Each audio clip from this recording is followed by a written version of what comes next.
Hello, everyone. Thank you so much for coming to our two-day panel discussion. I'm so excited because I'm having a wonderful panel today made by great panelists, all extremely well knowledge when it comes to metaverse. So exactly, today we talk about metaverse. Let me add a slide here. This is what we've been talking today, the metaverse, and glimpse into the future of the world. So we all talk about metaverse. Myself, I've been talking to so many founders, and many of them, they come to me. We really much talk so deeply about metaverse as something that is going to be the next internet. But I'm not sure each of us knows really what metaverse is about. Because it's not that simple when the technology behind enabling metaverse is not something that easy to talk as many do. So today, I'm so pleased to have six great panelists. I want to spend just half minute, even less for each of them, because I write immediately talking about our six topics today. Dr. Christina Yan-Zhang. Christina is the founder and CEO of the Metaverse Institute, based in London. Christina is a Metaverse pioneer. She started her master research in 2006, using Metaverse to develop international strategies for universities. In 2012, she completed a PhD with full scholarship in using digital twin in the metaverse to simulate construction projects. Our second panelist is Rish Lotlika. I hope, Rish, I didn't destroy too much your surname. Co-founder and CEO of Superworld. Irish has been previously co-founded Rogue Initiative Studios, partnered with director Michael Bay, a Hollywood film, TV, gaming, and immersive entertainment studio. He was also the founding managing partner of East Labs, an early-stage VC fund based in Kyiv, Ukraine. Nicola Rosa. Nick is a Metaverse strategy lead, Europe and growth market. Nick is a creative technologist, experienced designer, and digital transformation specialist who previously worked for Google, Spotify, IBM iX, Yahoo, and Atari, just not the last ones. And is now part of the Accenture in the Metaverse Continue Business Group, where he is the Metaverse strategy lead for Europe and growth markets. Tom Sargent, founder and CEO of Expensive JPEG. Tom is a Web3 market and growth hacker. He has been helping both brands and creators launch their own Web3 ideas and experiences since 2019, mostly focusing on blockchain gaming and the metaverse. He brings down to earth and open-minded perspective of these huge trends. Leo Kellgren Parker. Leo is the founder of Live, with nearly 2 decades of experience at the leading global organization, including Samsung, Shell, Sony, and Yahoo. As you can see, we don't have the last guy on here, but actually we have a very experienced person today in our panel. Leo is the founder of Live, having seen the potential of VR and the wider future potential of XR. Leo founded Live in 2017. Leo has been able to identify emerging trends in XR market and effectively use Live position to capitalize to them. And the last, but absolutely not the least, Fabio Lafranca, founder and CEO of Blueverse Venture, World Economic Forum Fellow, Metaverse Initiative. Fabio is the founder and CEO of Blueverse Venture, an award-winning emerging thesis-driven advisor, corporate financier investor focused on the metaverse with a strong bias on the Web3. Fabio is a partner to the World Economic Forum, defining and building the Metaverse Initiative that brings together leading voices from the private sector, civil society, academia, and policy to define the parameters of an economically viable, interoperable, safe, and inclusive metaverse. Thank you so much, guys, to be with us today. I'm so pleased, and I really thank you to be today and spending this hour with us. Without wasting any time or everyone is watching today, and of course yours. And please let me thank you to all the founders, investors, and any other watching today our discussion. I really would like, as you can see, each of you guys have one topic to open, and after we have an open discussion where you can jump in, out anytime you want. The first topic I really would like to cover is the very beginning. Nick, what is the main idea of metaverse? Well, the main idea of the metaverse is a moonshot. Is this moonshot of an infrastructure that we define as the evolution of the internet. The metaverse is not something that is here right now. It's something that is gonna be in probably around 10 years, 15 years from now. We know that what we want to achieve. The goal is to, exactly like Kennedy said, we want to go to the moon in 10 years. In about 10, 15 years, what we want to do is to achieve a massively hyperscaled network of interconnected 3D worlds that represent the evolution of what we know right now as websites of the internet and application that are running on the internet, where people will be able to entertain themselves, play, meet their friends and family, also work, produce, and make business, and also will be able to move from one of those worlds to the other, one of those applications to the other in a seamless way, bringing with themselves their identity, their digital currency, and their digital item, enabling a global economy of 3D assets and digital twin, as we call it. Um, Also, it's important to understand that the definition also includes the possibility of bringing those assets not only from platform to platform. And pay attention, I'm not calling metaverses, I'm calling them metaverse platforms, because the metaverse is an infrastructure and we do not define the internet by the website. We don't call them the internets. The infrastructure is deep and has a lot of layers. So those assets will not be ported only from one 3D world to another 3D world, from one platform to another platform, but also in the real world, using technologies like augmented reality. Also, it's important to say that the metaverse is this idea of the evolution of the internet and is not a technology, is an ensemble. It's an infrastructure that is enabled by an ensemble of technologies like 3D engines, like blockchain, like artificial intelligence, in part by quantum computing for some of the application. And it's evolving right now. And exactly like the moonshot of Kennedy's when he said, in 10 years we want to go to the moon, and they had to invent microchips, GPS navigation, and lightweight materials in order to achieve this vision. To achieve this vision of this massive interconnected network of 3D worlds, where people will be able to interact with each other on a global scale, it's important to achieve a lot of innovation across all the different layers of this infrastructure that compose, of course, 3D engine, but also digital identity, transaction, moderation, networking, computation, deep down to the bare metal of the blade of the servers.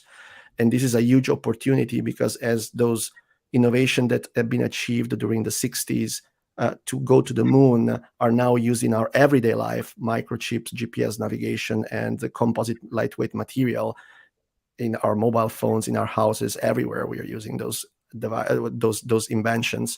The inventions that will be created in order to achieve this meta vision of the metaverse will be hugely transformational, not only to create this infrastructure, but in many other aspects of our life. I hope this answered your question. Indeed, I mean, absolutely, it's been delightful for me and for everyone. As we are conducting a panel discussion, a far side panel discussion, each of you wants to add something more, please just do. Yeah, I wonder if I may chip in. Of course. Yeah, I think Nick, you did a wonderful job to give us a very clear definition of how the metaverse actually incorporates. And I agree with you, it's actually nothing new. The world's first metaverse took place in 2003 and is called Second Life. And so we are actually in the second wave of trying to have mass adoption compared with the first wave. But what was really different this time is last time is mainly game engine. They are trying to lead the adoption efforts. So that's a lot of gaming environment, immersive experience. Where this time, as a result of Facebook changing the name into Meta in October 2021, and then suddenly it's all a big giant in the tech space and the big investors jumping into the space with very exciting numbers. So Citigroup, they are talking about $13 trillion by 2030, as you mentioned. But the issue now is very few people or very few business understand what kind of efficient business model will allow us to make money now rather than say in 10 years time. That's why when ChatGPT starts to coming out, everyone jump into that space because it's much easier to allow people to understand. It can solve the problem. You're given a question, you can just get that sorted. So it's quite interesting. Christina, I politely disagree with your definition of metaverse. A metaverse platform is not the metaverse, as a website is not the internet. I'm sorry, but the metaverse is the evolution of the internet and is an infrastructure, is not a platform. Second Life wasn't the metaverse, was a 3D platform. Potentially could be called as the first metaverse platform, but is not the metaverse. The metaverse will be something that we're probably going to achieve in few years from now. And you're right, Facebook changed their name into Meta, and this created a lot of excitement around the metaverse. One thing that is very interesting to understand is that an infrastructure as the metaverse is not achievable in 18 months. So the kind of a slope of disillusion that a lot of investors are seeing right now towards those brands and the stock options and the layoffs of many companies right now that we're seeing that are laying off their staff that was involved in the development of those technologies is kind of short-sighted, because you cannot build something like this in 18 months and pretend that you're going to have a lot of revenues immediately. The competitive advantage that companies like Niantic, like Microsoft, and like Meta are achieving right now is not dissimilar to what Amazon was trying to do in the mid-90s when they started developing technologies for search, cloud, and logistics, when the space of e-commerce was very minimal. And now, obviously, they are light years ahead of their competition. When this is going to explode, the companies that are now operating in the metaverse will be the Netflix and the Amazon of the future, while the companies that are not embracing those technologies in their transformation, that are valuable right now, AI, 3D visualization, blockchain, and so on, will be the laggards and will be the Kodak and the Blockbuster of the future. I agree with you. Second Life is probably the first platform, but obviously it's a good starting point, and it will take years for the whole thing to flourish, especially with the limited computing power. I remember there's a report by Intel, and the senior leader there clearly articulate that we need at least 1,000 times more computing power to really realize the full potential of the metaverse. So I agree with you. Anyone else want to add something more? I think I'd like to come in on Nick's point. I think what he touched on that's kind of the key here is that it's an infrastructure, and that what we need to see is a combination of a lot of different technologies. And rather than viewing this as singular platforms, or this is AR, or this is VR, or this is MR, it's the understanding that it's almost a convergence of a lot of different things coming together at once. Yeah, and I I think the definition that Nick talked about was right on line with what I would agree with. I think two great references are Matthew Ball's book, which I highly recommend everyone to check out on the metaverse, as well as the 7 Rules of the Metaverse by good friend Tony Parisi, which I think very elegantly and simply kind of lays out some of the things that Nick also mentioned. I also say that on top of it, the idea is that besides the technology here, I think a very interesting way of thinking about the metaverse, which I'll also address later, is that this is kind of an understanding that we're bringing together different parts of our lives, our physical life and our virtual or digital life. And, again, utilizing a variety of technologies, potentially utilizing Web3. So it's, potentially using lots of different mechanisms to do that. But I think this is a sociological shift as well, where we start realizing that things that we're doing physically and virtually are coming together. I'll just come in here quickly. Yeah, thank you, Nick. I think you're spot on. I think you're bang on the money with your definition of the metaverse and the idea that it's an ensemble of technologies. Coming from the point of view of an investor, I find it interesting, the semantics of the metaverse versus the metaverses or the cryptoverse. And I think there's such an expectation of what we imagine the metaverse can be, and what the reality is, and what people out there in the market are doing. And I think it depends on what kind of player you are and what kind of game you're playing. If you are a chief marketing officer or chief innovation officer, at a Web2 company, and you want to enter the metaverse or build a metaverse, I mean, that sort of creates an expectation, and that created the headlines actually, where people thinking by buying an NFT, they would enter the metaverse, when in fact it's just a function of what we think the metaverse will be. And then I'm sure we'll come on to the problems the metaverse will solve or the opportunity it brings. But from the point of view of an investor like myself, where where we invest and we back founders where the ball is going and not where the ball is at, it's quite important to have a destination in mind, a North Star. And the metaverse is for now an expansion of the current internet. It will be an augmented internet, and eventually the architecture, the interface of it will be a metaverse. But I think it's very important to make the distinction, and playing Fortnite is not going into the metaverse. It's an element of it. Buying an NFT is an element of it. Putting on a VR headset is an element of it, but it's certainly not just it. We are a long way to go. And I love the moonshot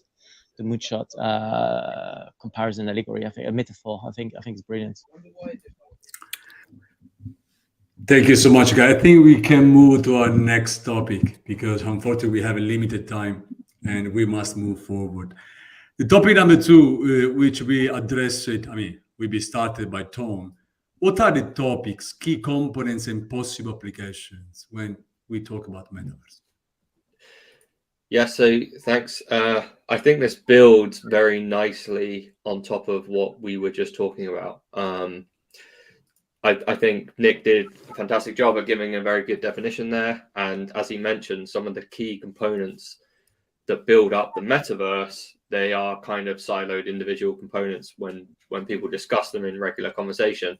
We're talking about VR and AR. We're talking about the blockchain and, distributed ledger technology.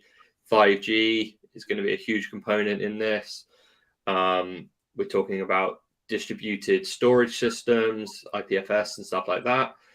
All of these components are going to come together and create the metaverse. It's not one individual thing, just like inventing the combustion engine. Combustion engine was a combination of many things. It was improved smelting and alloys, it was improved gear systems, it was improved mechanics and understanding lubricants and things like that. That is what's going to end up making the metaverse. All of these components coming together are going to result in a tipping point and a sudden change in the way that we use what we call the internet, and we will move from Web 2 to Web 3. And yeah, exactly as Nick said, the metaverse is a combination of tools, components, and developments all coming together. It's also a combination of interoperable worlds. I'm a big proponent and big believer in that idea. I've always had this analogy that the metaverse is kind of like these fantasy worlds that you talk about, where if anybody's watched Stranger Things, you have the real world, the physical world that we live in, and then on the upside down you have this digital world where we actually spend more of our lives these days. We spend our lives on Instagram and LinkedIn and YouTube and stuff, living out through these digital versions of ourselves, but they're all fractured. There's a LinkedIn you, and there's a WhatsApp you, and there's an Instagram you, and a Spotify and a Facebook, and yada yada yada.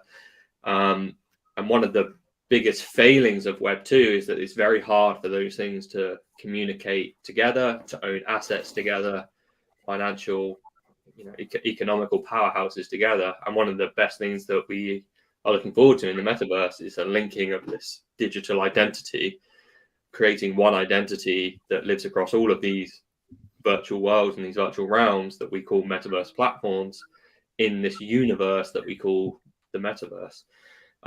So the components that are necessary to build this future are complex and under development. And as Nick said earlier, we are more like 10 years away.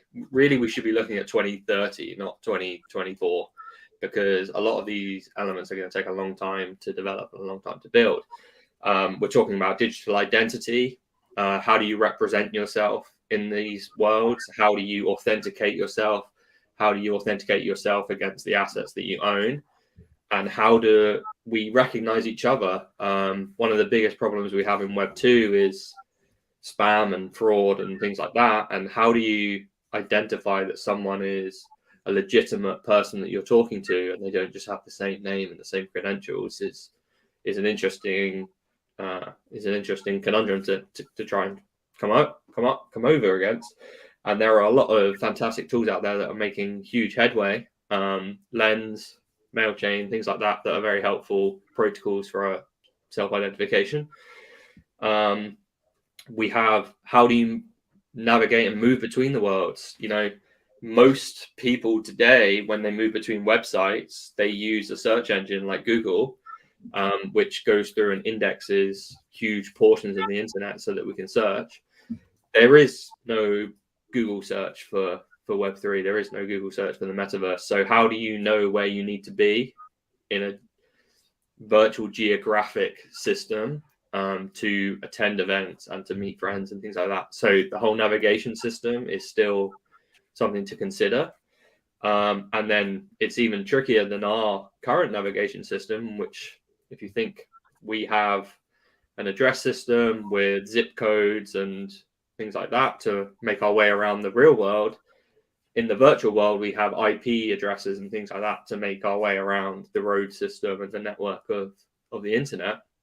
When we get to Web3 in the metaverse, that system is not necessarily going to work for every location we want to achieve. So how do we reach the right addresses, the right worlds, the right virtual experiences that we want to get involved in? And then beyond that, we have whole economies to worry about. Security of the economies. Who do we trust? Do we need virtual politics? Do we need virtual, governance systems like DAOs and things to control the powerhouses behind all of this? So the metaverse is a huge, huge thing. And a lot of people, when they hear the word metaverse, they think about the front end of the metaverse. They think about the VR, the AR, the stuff that's popularized by Facebook, now Meta, online. But that's really only 5 to 10% of the problem. That's really the front end, and the back end behind it that we don't see is very, very difficult to understand. It's very easy these days to create a Facebook or an Instagram profile, which is very limited and very 2D representation of who these people are. But we need to start worrying about the 3D representation of digital entities. And these digital entities start to take up and represent us more and more as time goes on. So the components of the metaverse, numerous and difficult to solve is my answer to that question. There's a lot of things we need to do. There's a lot of things we need to understand. And there's a lot of understanding between how humans interact with these digital entities that needs to be done. And that is the reason why we are looking more at 2030 than we are at 2034, because 2024, I forget which year we're in, because there's a lot of work to be done. And there are fantastic companies and organizations and, selfless human beings out there that are paving the way, a lot more than just Meta. It really annoys me when people say, "Oh, metaverse, you mean that Mark Zuckerberg thing?" That really winds me up, because it's so much more than that. But yeah, it's a very difficult question to ask. What are the components that make? Well, you've done a great job, Tom. Absolutely great job, and thank you so much. Thank you. Nobody wants to add anything else? Please, just do. I wanted to say two things which are super important. The first one is that metaverse doesn't equal Web3. The metaverse is not Web3. The Web3 is the definition of the decentralized internet that has been created by the co-founder of Ethereum in 2014 to define an internet. I disagree there as well. I wouldn't say that's what. Sorry, can I finish? Sorry. Of course, yeah. Thank you. Sorry. Which is the definition of the internet operating or using blockchain technologies.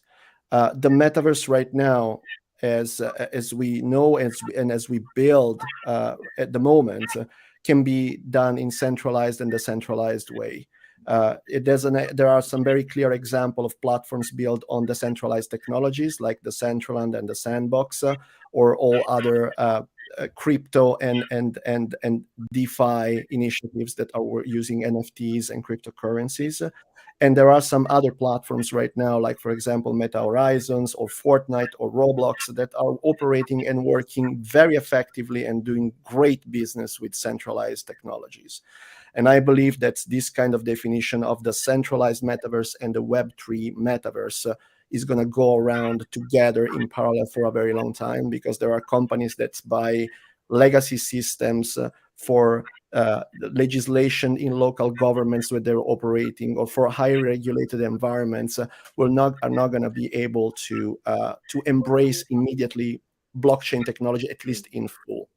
And the second thing that I wanted to say is that the main components of the metaverse, as we see them right now, which are 3D engine and immersive technologies, artificial intelligence, blockchain, and in some parts also quantum computing, are usable right now by any company that wants to do a digital transformation, an effective digital transformation process, are essential components of any innovation process that any company wants to do. And the main use cases of the metaverse, as they are right now, for the platforms and the tools that are available at the moment, are branding with presence in virtual places and spaces. Let's not forget that Roblox has 53 million users per day, unique users per day. The largest shopping district in Europe, which is via Corso Vittorio Emanuele in Milan, one of the largest luxury shopping district in Europe, has 23 million visitors per year. So it's a lot of eyeballs that brands can get their brands into.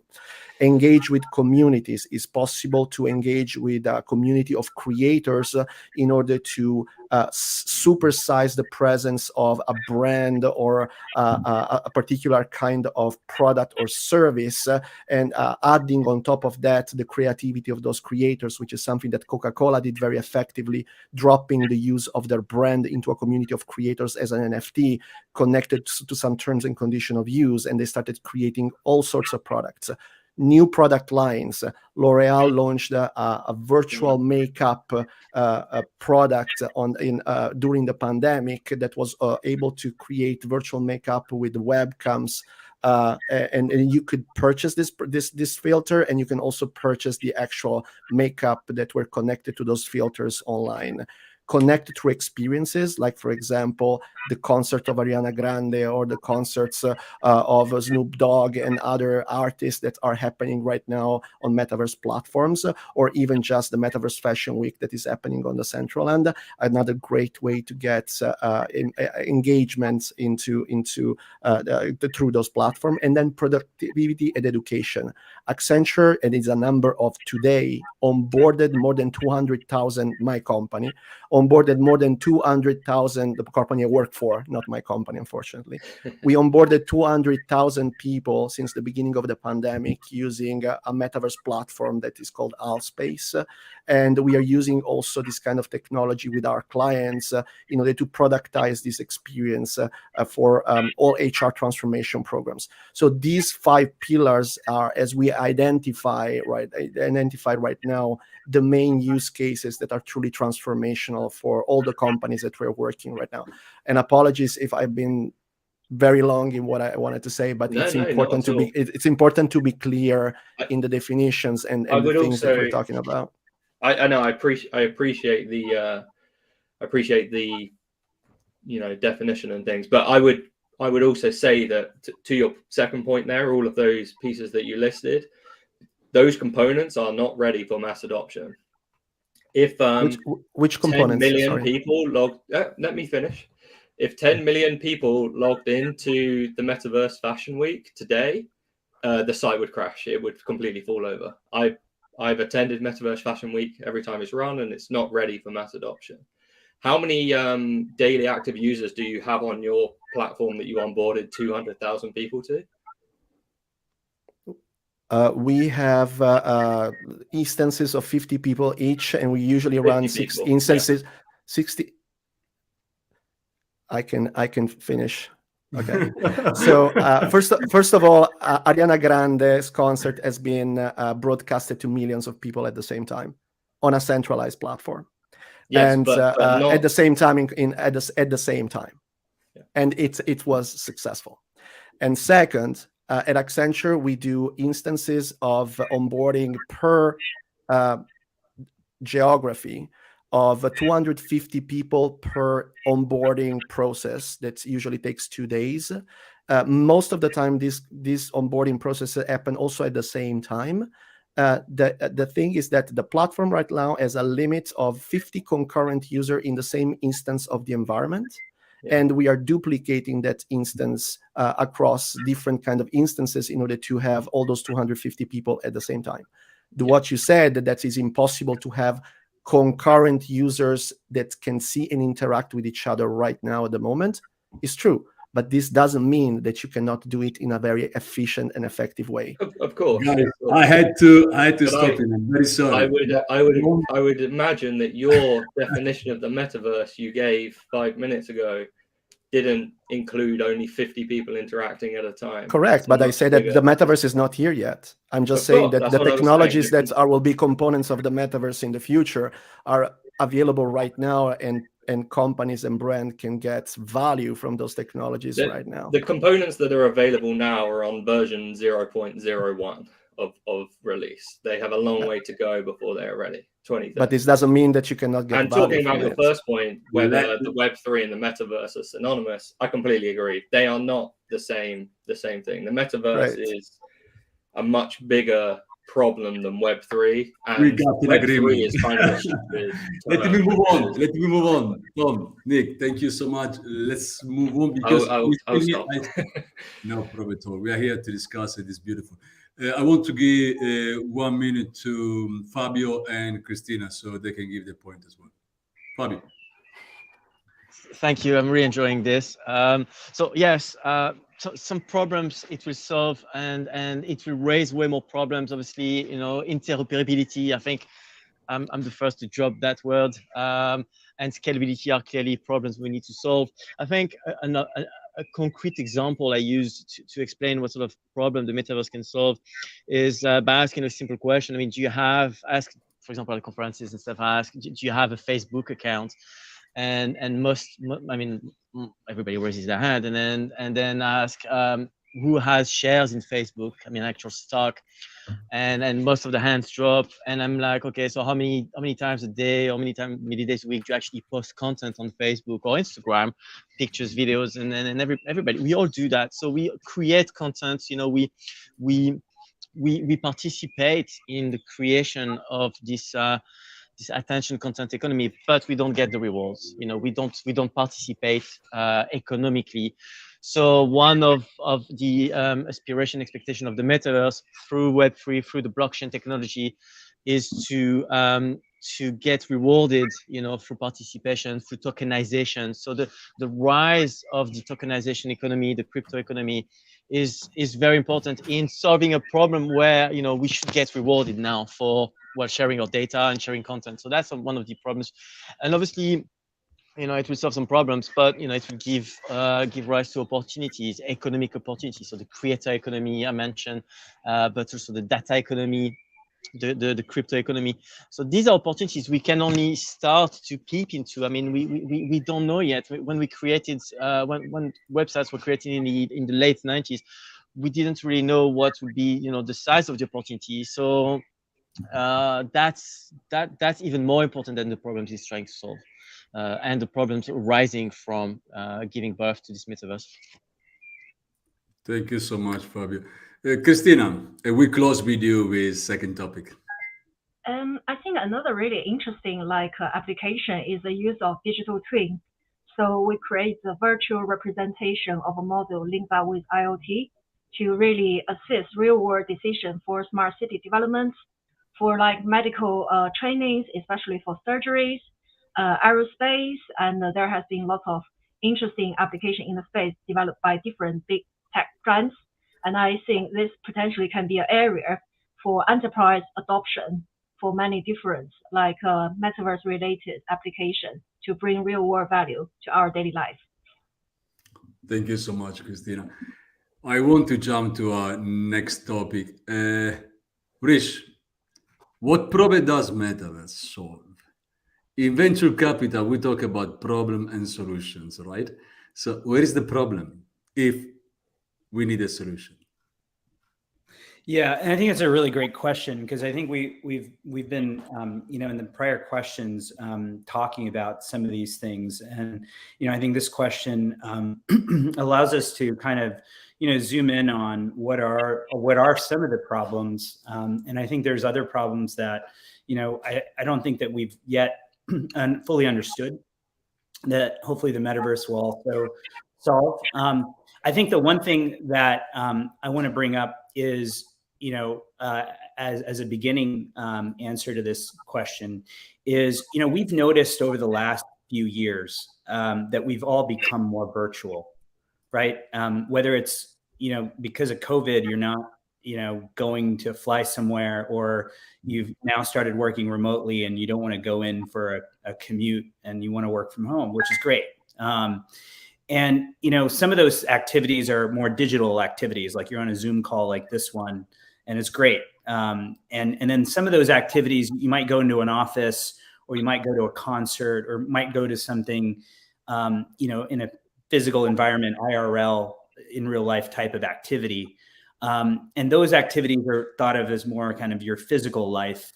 And I think I alluded to this earlier, but I think the metaverse, is this idea that you can do things in the physical world and potentially expect some kind of virtual feedback or virtual benefit, digital benefit from doing those things, whether it's a POAP, if you're thinking on the Web3 side, whether it's immersive content that you can interact with in a real world location, thinking about AR, augmented reality, or even virtual reality that can be accessed from anywhere, haptic content, or you're doing something more digital or virtual primarily, and you're expecting some kind of physical benefit. So you're buying again, back to the Web3 example, you're buying an NFT that's now gotten you part of a community or a group that you can now interact with in a real world location. Maybe it gives you VIP entry into some event because you've, built up your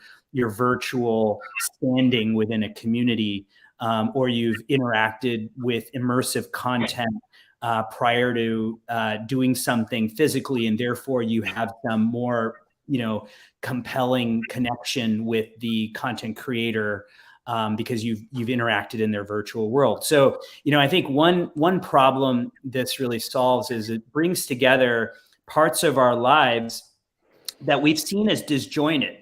Prior to COVID, I lived very globally, nomadically. And prior to COVID, most people didn't understand that. Now, most of the world understands working remotely, and they understand you can do as much business regardless of where you are in the world, like we all are on this call. And so I think the metaverse ultimately over time, and I agree with the statement that, we're still away from having the full capabilities of all of these technologies coming together. I think that we're starting to see some of those things. And I also, there's a phrase, the future's already here. It's just unevenly distributed, right? We don't all have access to it. So Christina is, working on digital twins, and she's been in the space for a long time. Nick is doing a lot of things at Accenture, helping clients get into these worlds or spaces. And the common, mainstream user is still trying to figure out what AR and VR means, right? Or what an NFT is.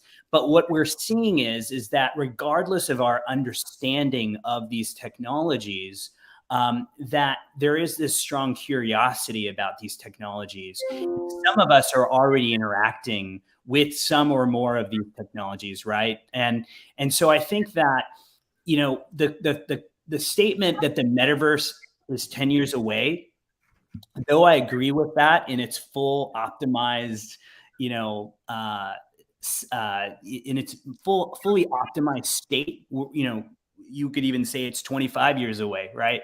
Because it's going to keep evolving. The technology is going to keep better. I mean, you saw what's happened with generative AI even in the last 2 months, right?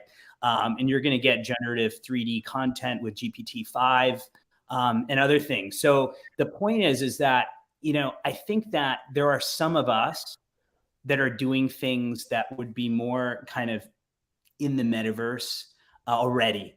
And slowly it's slowly kind of seeping into our lives. Very soon you're going to be buying, you know, NFT tickets, and you're just going to think of them as tickets. There's going to be an abstraction of some of these terminologies, you know, that we're thinking about, these technologies that make up the metaverse. You're going to be looking at AR content, but you're just going to be looking at a product. It's not going to be like, hey, I'm using this technology and I'm in the metaverse and I'm fully in the metaverse and you're not, or I am. You know, this is the thing, right? So this kind of stuff's going to happen iteratively every single day. And so I think that's super interesting. But then again, I want to just, you know, reconfirm what Fabio said is, you know, what's interesting is if we all recognize that we are being more virtual, right? And we're doing it right now. Interoperability, you know, standardization, and ultimately, you know, we talk about, is Web3 part of the metaverse, part of it, is it not? And I agree that it doesn't have to be. But I think that as people start thinking about their rights, you know, if I'm spending 90% of my time thinking about the virtual world, even when I'm going for a jog outside and I have a Whoop band on, you know, and I'm getting data about my sleep and my running. Well, what do I do with that data? Do I want to own that data? Do I actually want to own the geospatial land that I'm living on, or I'm transacting on, or where my business is? And, you know, so at Superworld, as an example, we think about how do we impact our real lives, and how do we impact the world at large and humanity at large using these technologies? And I think that is where the metaverse really is going to give us the most impact, is we think of our daily lives and we start integrating not only all of these technologies, but this idea that we can actually own not only our physical lives, but our virtual lives. Thank you so much, Rich. Absolutely appreciate it. It's been a great statement. And Leo, please. Yeah, I think I'd agree with a lot of Rish's points there, that it's an evolution of technology more than anything else. The thing I think we're all sort of looping around here is it's an efficiency. That I could write you a letter, but we'd all agree that an email is somehow more efficient. We're on a Zoom type call now because this is more efficient than us being on a phone together. What we'll see with the metaverse is the next iteration of this, where rather than be on a conference like this, we'll all be in the same space, because being face-to-face, or at least experiencing proximity to each other, will lead to improvements in work, improvements in communication, improvements in sharing. This is the kind of main thing that I see the metaverse solving as it evolves. I think I disagree with Nick and Tom in terms of timeline. I don't think we're 10 or 15 years away. I think it's much closer. I think the metaverse as a functioning and working thing is very, very close to us. We're hearing the kind of traditional tech thing of go when it's perfect, not when it's ready. I think there's going to be a couple of hardware developments, certainly over the next 36 months, that push us in the direction of now it's ready. I think what we haven't heard a lot of yet is consumer interaction. Whether this is on the creator's side, whether this is how users will integrate with this as a technology, there has to come a tipping point with this. Now, whether you have your iPhone moment, which is the convergence of a series of technologies together, and users just immediately go, oh my God, this is the thing I must have, or that Facebook/Meta bangs away at it long enough with Oculus that they get flat enough.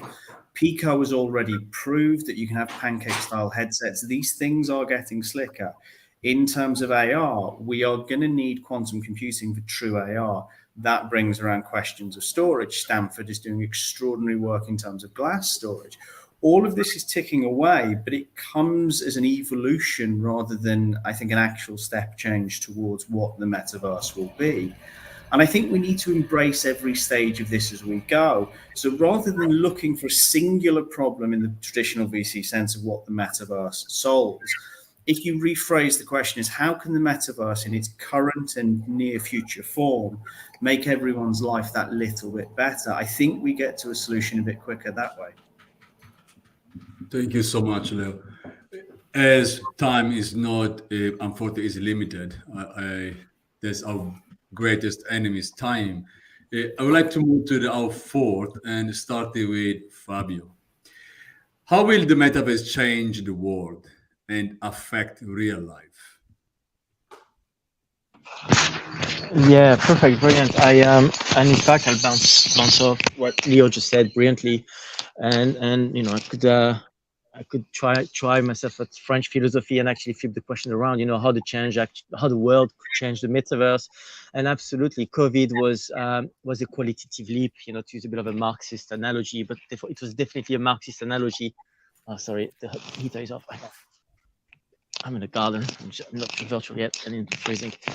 So, how the change will change the metaverse in the sense that we had COVID pushing us more into our digital lives and working remotely.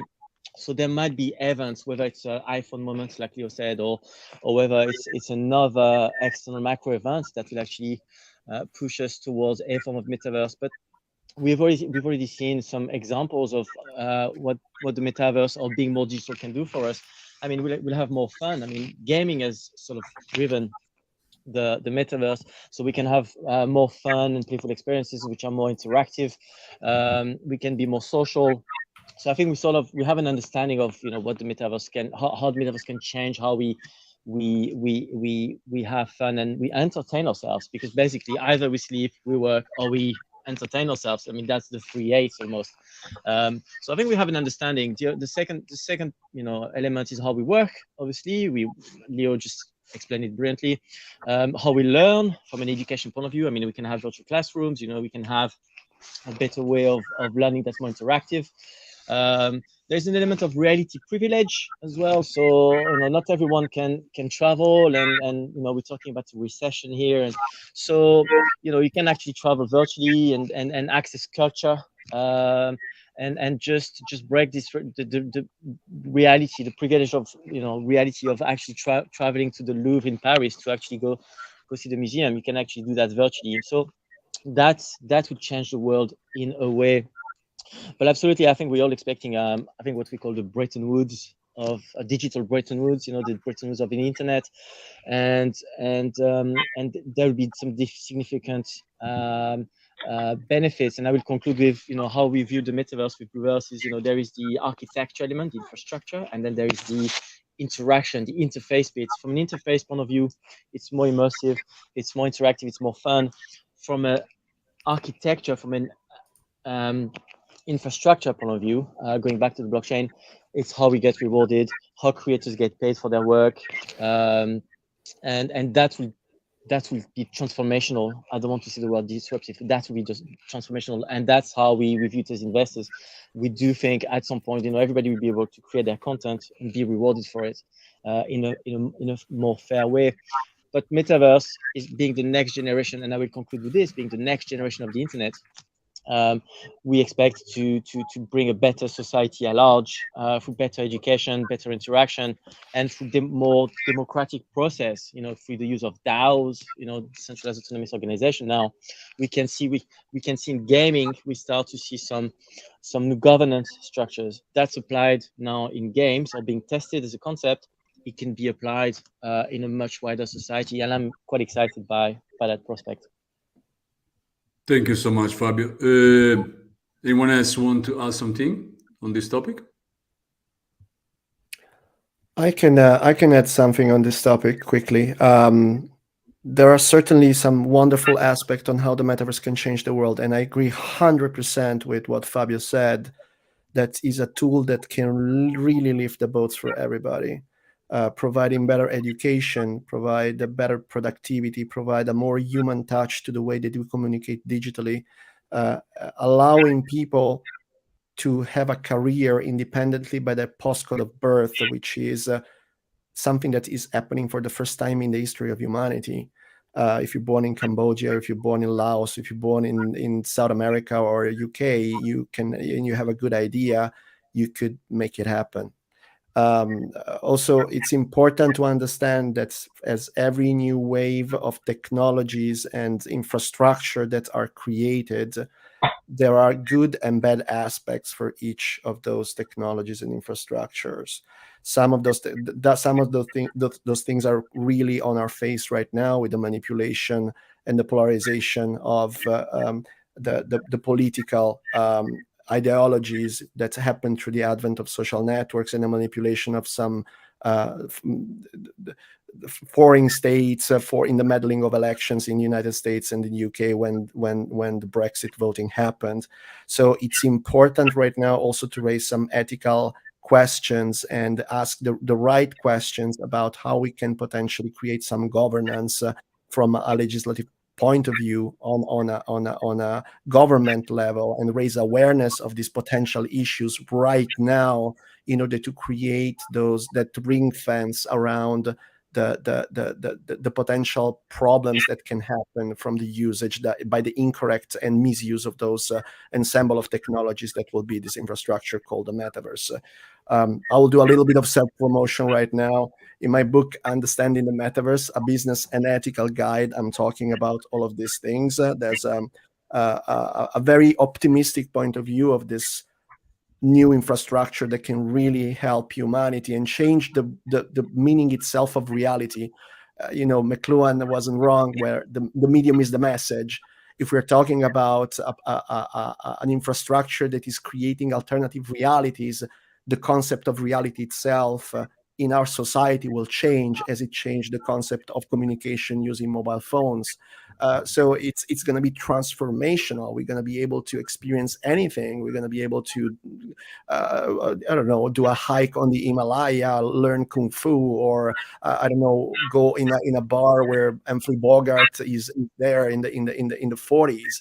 So it's going to be exactly like the same kind of experience that you see in science fiction movies like TV shows like Star Trek in the holodeck. But at the same time, we need to be careful about the usage and the misuse of data. We could have AI agents that are on metaverse platforms that can talk to us, selling us whatever they want because they know exactly what make us heart skip a beat, or what is our interest and what are our passions and so on. The usage of biometric data, the usage of eye gaze data, the usage of personal data to feed the machine learning algorithms for advertising and for sales should be moderated, regulated, and or eventually prohibited. The use of product placement, augmented product placement in the future, where we're all going to have glasses. Are we going to be able to know if a bottle of Coca-Cola is really on a table next to me or is placed there just because Coca-Cola wants me to see that there's a Coca-Cola bottle over there and wants me to buy a Coca-Cola bottle? So it's important to ask ourselves those questions right now that could really make the difference in the future of how this technology can change humanity. Thank you so much, Nick. Christina. Yeah, very quickly. I think, Nick, you touched on a really important point about what the general public can actually see the great value of Metaverse to bring our daily life. And there are two major projects to dealing with one of the most challenging issues of our time, climate change. So, oh, yeah. Yes. And you probably heard that both the European Commission has spent 150 million euro to create this digital Earth, to do all kinds of simulation around the world to prevent extreme weather taking place. And similarly, in the corporate world, NVIDIA has this digital twin platform to use machine learning and high performance computing to really looking at how we can use different simulation models to help governments at the municipal level as well as national level to really get the general public involved in climate change on a daily basis, which I think are quite exciting and contributing to a much better, sustainable society at large. Yeah. That's a wonderful Thank you, use case. Christina. Thank you. Unfortunately, we need to move on. And Leo, let's discuss what are the benefits and threats when we talk about metaverse. Well, I think we've covered a lot of the benefits at length. I think the key one, if you're going to be concise about it, is access. That it lets you access experiences you may not have been able to otherwise, whether that's education, and as Nick said, you're opening up opportunities like never before. Whether it's you've wanted to go to the Louvre, as Fabio touched on earlier, we can already do a lot of these things, and these will only enhance. I think the real threats that we kind of face with the metaverse as it evolves is creating a system of have and have nots, that there's not going to be technological access in certain parts. We spent a reasonable amount of time in Korea last year where they're touching on 6G, and it's a bit like living in the future. And then you go to certain parts of Africa where there's still 3G access, and now you're creating chasms in terms of what level of data you can deliver. When we create things for particularly VR, we measure initial raw data in terabytes. And so there's astronomical sums of data you're starting to deal with. If this becomes almost the currency that we need to worry about for the next iteration of what the internet is as we understand it, then there's a lot of work to be done on the infrastructural side to make sure that this works. And I think there is a real threat of potentially leaving certain people behind. And the onus is really on the technology companies to see how can you do this. There's great work going on with 5G. Accessibility of devices is being pushed forward at an accelerated rate. But I think to my mind, that's one of the biggest threats that the metaverse currently poses. Thank you, Leo. Anyone else would like to add something else here?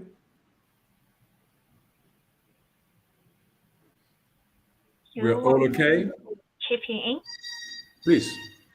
I think another really major issue is about online safety.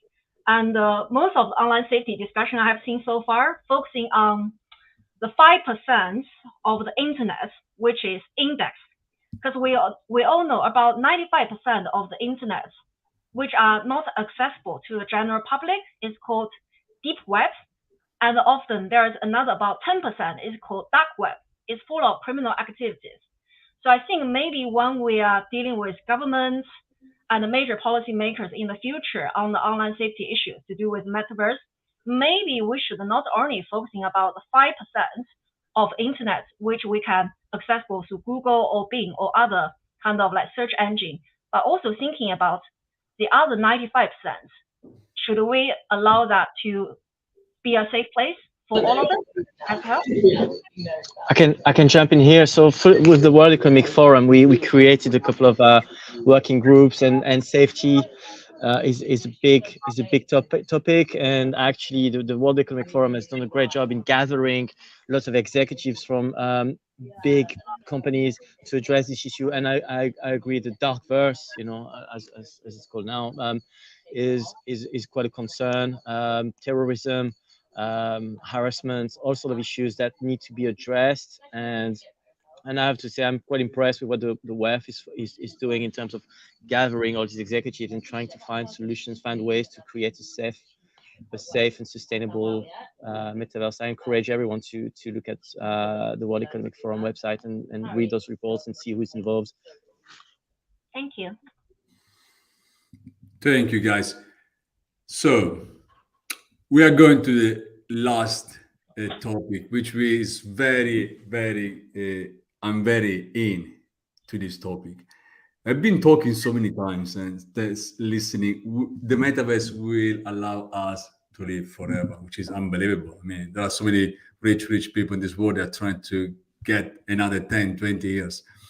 And in Italy, we have Berlusconi, which is he's a funny guy. He's a great guy. He would like to live 200 years. I think many of us won't. But, I mean, Christina, will the metaverse allow us to live forever? I think that's a great question. I mean, throughout history, everyone wants to live happy, healthy, and useful. And to answer that question, I actually want to challenge the whole panel a little bit. So in December last year, Elon Musk made a major announcement, and his Neuralink, the chip into the brain, and he said he has already got authorization from the government to start human trial in 6 months' time. And I think that can be a major milestone if any of us want to live forever using Metaverse, because he proposed that Neuralinks, a chip in the computer in your brain, can be the best user interface to create truly immersive interaction.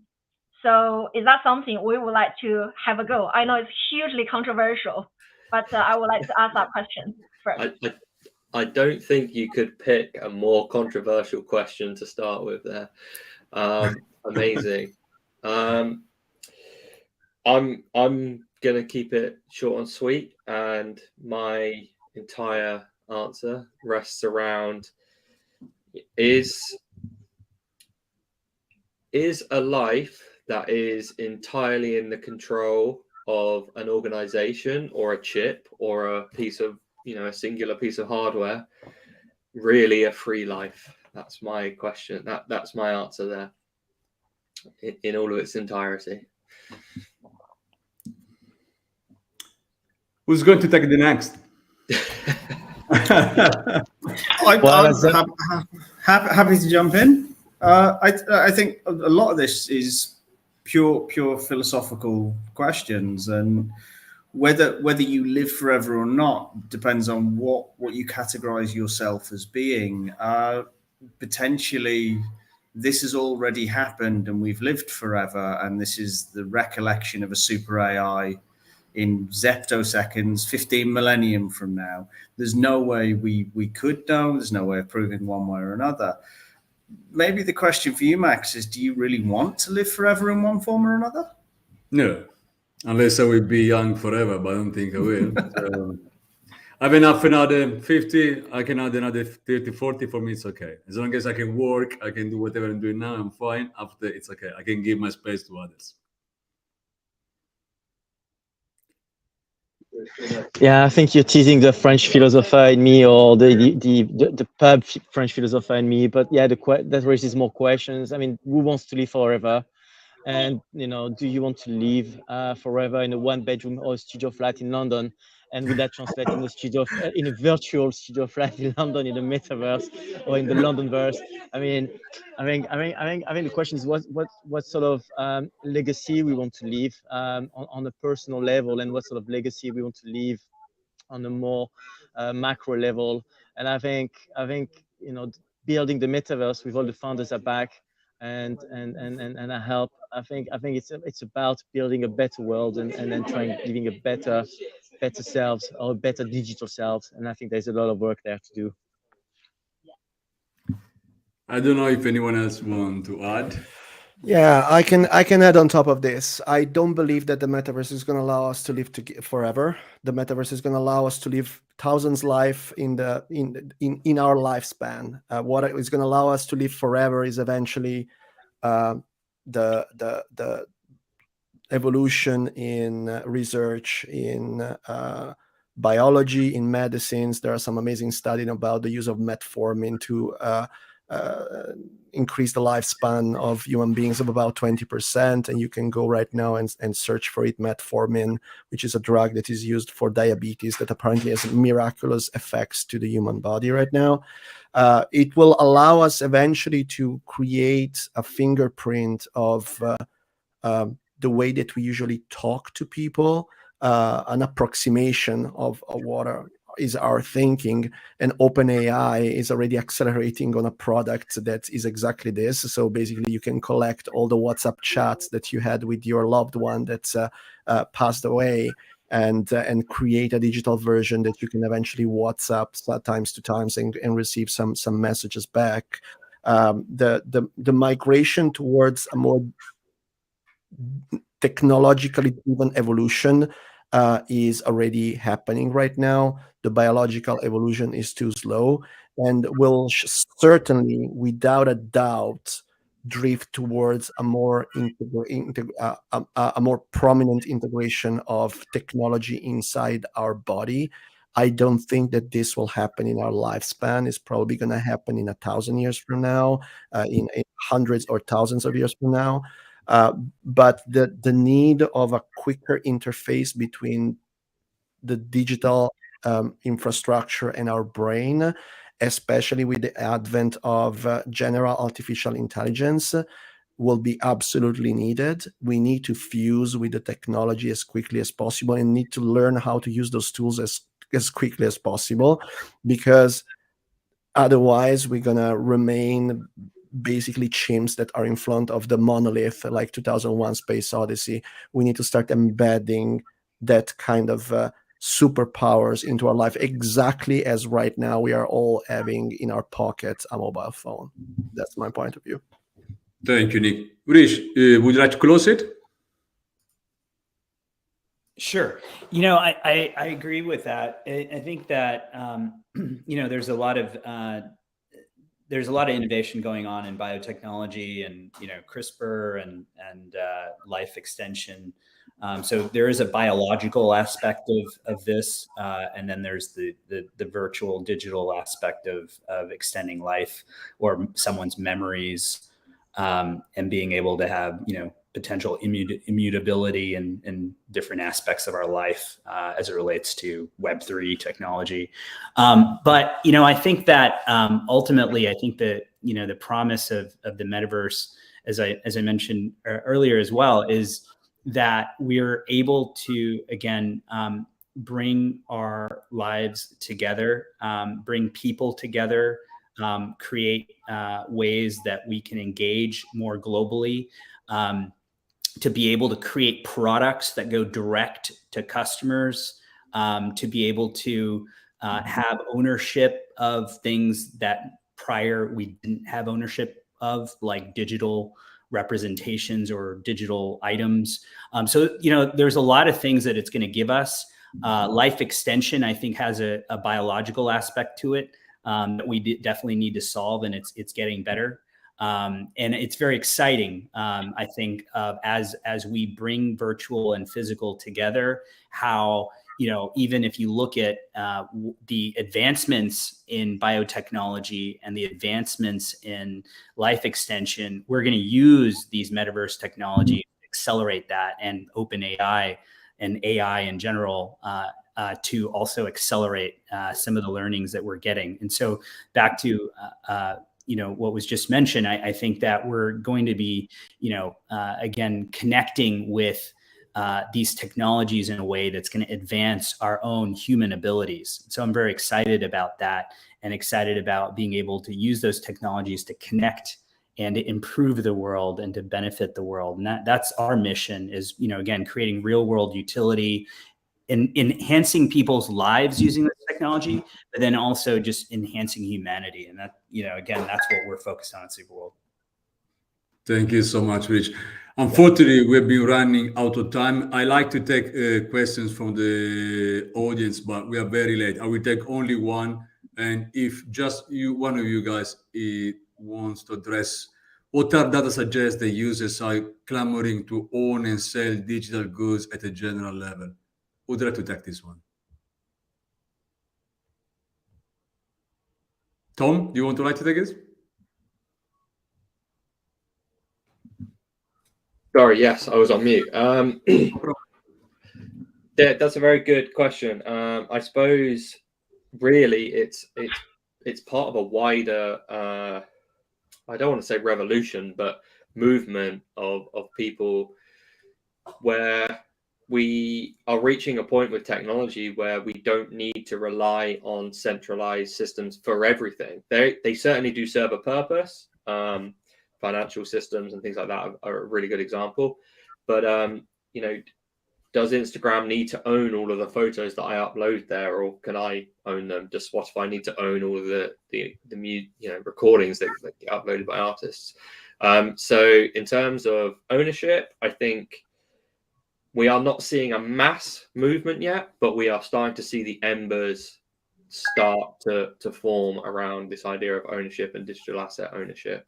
How that unfolds is still to be understood. But in terms of the metaverse and Web3 developers and stuff, we like to create an option for all possible outcomes. So we are creating options where people can, the creators can own things and the creator economy is born. We are making options where there's a hybrid between organizations. We're creating DAO opportunities. So developers are trying to lay down all of the options and understand all of the options realistically in terms of asset ownership and digital identity asset ownership. I can't give you a solid answer of what's going to win. It's everybody's guess, but there are certain benefits to centralization. There are certain benefits to decentralization, and I think realistically we will see a hybrid model triumph. Yeah, Fabio. Yeah, very quick one. I think the underlying question is, what sort of, what is the underlying trend for digital goods and the monetization of those goods. I think the quick and dirty reference would be to compare the number of emails created from the dawn of the internet. Compare that to the number of crypto wallets being created or being created, and then you compare those curves. Just follow that. You can have that information very easily on Google, and then you will see the exponential rise of people creating a crypto wallet, and compare that with the number of emails created, and you'll see that it's actually going very fast, and it gives a glimpse into how fast we're going with digital goods and crypto wallets. I really thank you to all of you guys, to all the people watching, which is I see very much many, and Tom, Rish, Fabio, Leo, and Nick, which is had to leave, but has been with us all the time. I really thank you so much for your time, your knowledge, and giving us so many intro into the metaverse. I hope everyone has been watching had today a better view, a better understanding of the metaverse. Myself, for sure, I have now. And again, thank you so much, and hope to see you again next time. Thank you. Thank you. Bye-bye. Thanks a lot. Thank you, everyone. Thanks for having me. Bye, everyone. Yeah.